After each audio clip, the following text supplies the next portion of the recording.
ಹೊರ ದೇಶದಲ್ಲಿ ಸಿದ್ಧಗೊಳ್ಳುವ ವಸ್ತುಗಳನ್ನು ಭಾರತೀಯರು ಖರೀದಿಸುತ್ತಿದ್ದೇವೆ ಹೊರತು ನಮ್ಮ ಕೌಶಲ್ಯದಿಂದ ಉದ್ಯಮಗಳನ್ನು ಸ್ಥಾಪಿಸಿ ಉದ್ಯೋಗ ನೀಡಲು ತಲೆಕೆಡಿಸಿಕೊಳ್ಳುತ್ತಿಲ್ಲ. ಇದು ನಮ್ಮ ದೇಶದ ಭವಿಷ್ಯತ್ವಕ್ಕೆ ಮಾರಕವಾಗುತ್ತಿದೆ ಎಂದು ಶಾಸಕರಾದ ಯಾಸಿರ್ ಖಾನ್ ಪಠಾಣ್ ರವರು ಹೇಳಿದರು. ಏನಾಗ್ಬಿಟ್ಟಿದೆ ಅಂತ ಹೇಳಿದ್ರೆ, ಭಾರತ ದೇಶ ಸ್ವತಂತ್ರ ಸಿಕ್ಕಿ 78 ವರ್ಷ ಆಯಿತು. ನೀವು ಇತಿಹಾಸ ನೋಡಿದಾಗ ಭಾರತ ದೇಶ ಬಹಳ ಸಂಪದ್ಭರಿತವಾದಂಥ ದೇಶ. ಭಾರತ ದೇಶದಲ್ಲಿ ನೀವು ಎಲ್ಲ ರೀತಿಯ ಸಂಪನ್ಮೂಲಗಳಿದಾವೆ. ನೈಸರ್ಗಿಕ ಸಂಪನ್ಮೂಲಗಳಿದಾವೆ, ನದಿಗಳಿದಾವೆ. ಜಾಗ್ರಫಿಕಲ್ ಕಂಡೀಷನ್ ನೀವು ನಮ್ಗೆ ನೋಡಿದಾಗ ಅವು ನಿಜವಾಗ್ಲೂ ಬಹಳ ಪುಣ್ಯವಂತರು. ಇವತ್ತು ನೀವು ಗಲ್ಫ್ ಕಂಟ್ರಿಗೆ ಹೋಗ್ರಿ, ಬರೀ ಅಲ್ಲೇ ಮರುಭೂಮಿ ಐತಿ. ಸ್ವಿಟ್ಜರ್ಲ್ಯಾಂಡ್ಗೆ ಹೋಗ್ರಿ, ಬರೀ ಐಸ್ ಐತಿ.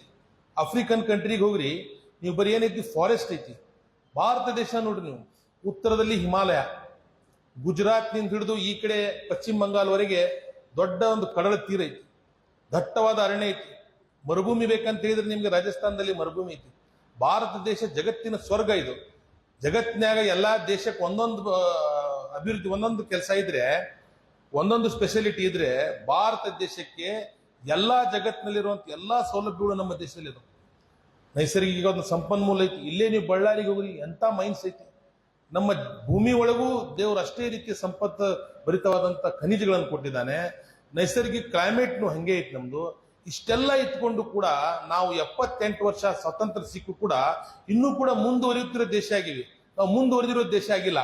ಇದಕ್ಕೆ ಕಾರಣ ಅಂತ ಹೇಳಿದ್ರೆ ನಮ್ಮಲ್ಲಿ ಕೌಶಲ್ಯದ ಕೊರತೆ ಅನ್ನಂತ ಮಾತನ್ನ ಈ ಸಂದರ್ಭದಲ್ಲಿ ನಾನು ಹೇಳಿಕ್ ಬಯಸ್ತಾ ಇದ್ದೀನಿ. ತಾಲೂಕಿನ ಕಲ್ಯಾಣ ಗ್ರಾಮದ ಸರ್ಕಾರಿ ಉಪಕರಣಾಗಾರ ಮತ್ತು ತರಬೇತಿ ಕೇಂದ್ರ ಕಾಲೇಜಿನಲ್ಲಿ ಏರ್ಪಡಿಸಿದ್ದ ಕೌಶಲ್ಯಾಭಿವೃದ್ಧಿ ಮತ್ತು ಜೀವನ ಮೌಲ್ಯಗಳ ಕುರಿತು ಮಾರ್ಗದರ್ಶನ ಕಾರ್ಯಾಗಾರದಲ್ಲಿ ಮಾತನಾಡಿದ ಅವರು, ಕೌಶಲ್ಯ ಭರಿತವಾದ ನಮ್ಮ ವೈರಿ ಚೀನಾ ದೇಶದ ಗೂಡ್ಸ್ಗಳಿಗೆ ಭಾರತ ದೇಶದಲ್ಲಿ ದೊಡ್ಡ ಮಾರುಕಟ್ಟೆ ಸಿಕ್ಕಿದೆ. ಇದನ್ನ ತಡೆಗಟ್ಟುವ ನಿಟ್ಟಿನಲ್ಲಿ ಇಂದಿನ ನಮ್ಮ ಯುವಕರು ಓದಿನ ಜೊತೆಗೆ ಕೌಶಲ್ಯವನ್ನು ಬೆಳೆಸಿಕೊಳ್ಳಬೇಕು. ಅಂದಾಗ ಎಲ್ಲ ರೀತಿಯಿಂದ ಸಂಪತ್ತು ಭರಿತವಾಗಿರುವ ಭಾರತದಲ್ಲಿಯೇ ಬೃಹತ್ ಉದ್ಯಮ ಸ್ಥಾಪನೆಯೊಂದಿಗೆ ದುಡಿಯುವ ಕೈಗಳಿಗೆ ಶಕ್ತಿ ಬರುವುದು ಎಂದು ಅಭಿಪ್ರಾಯಪಟ್ಟರು.